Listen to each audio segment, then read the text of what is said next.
Нэгдсэн үндэсний байгууллагын хүүхдийн сангийн санаачилсан чиф төслийг Дархуул аймагт нэвтрүүлэхээр боллоо.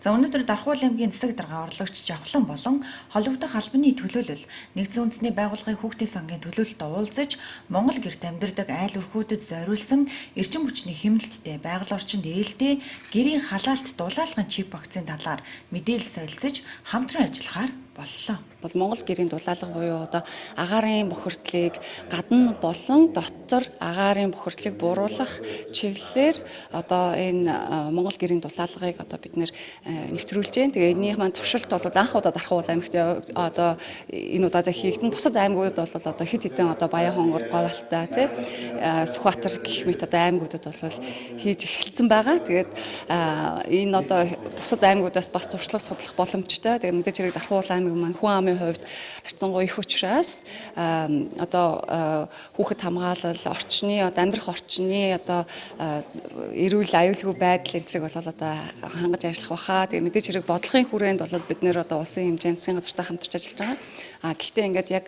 орон нутагт одоо засаг дарганы хамгааллын газартайгаа салбарынхантайгаа хамтарч одоо нарийн чиглэлийн онцлогт нь тохирсон үйл ажиллагаанууд явуулна гэдэг бол бас илүү давуу талтай.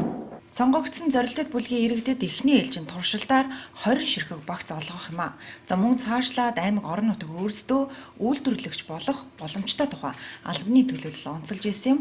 Манай аймагт нэгдсэн үндэсний байгууллагаас дараах ажлуудыг хийж хэрэгжүүлж байна. Дархуул аймагт одоо хэрэгжүүлж эхэлсэн ажил маань гэх юм бол одоо эмнэлгийн хог хаягдлыг ариутгах автоклав одоо энэ ус хангамж хариуц эрүүл ахуй буюу одоо ялангуяа эрүүл ахуй, гарын эрүүл ахуй, амны хөндийн эрүүл ахуй чиглэлээр одоо улсын хэмжээнд явж байгаа үйл ажиллагаанууд за мөн хэрхэн гаралтай зүрхний өвчнөөс урьдчилан сэргийлэх стрепийн одоо халдвараас урьдчилан сэргийлэх хүүхдүүдийг одоо энэ урьдчилан сэргийлэх үзлэгт хамруулах одоо ажлууд маань явагдаж байгаа. За чиф төсөл нь Монгол гэрийн яндаг хаалж гэрт амьдардаг хүмүүсийн нүүрсний хэрэглээг багасгаж хямд үр дүнтэй шийдэл бөгөөд за уг шийдлийг олон улсын болон дотоодын тэргүүлэг эрдэмтэн судлаачид хамтран боловсруулжээ.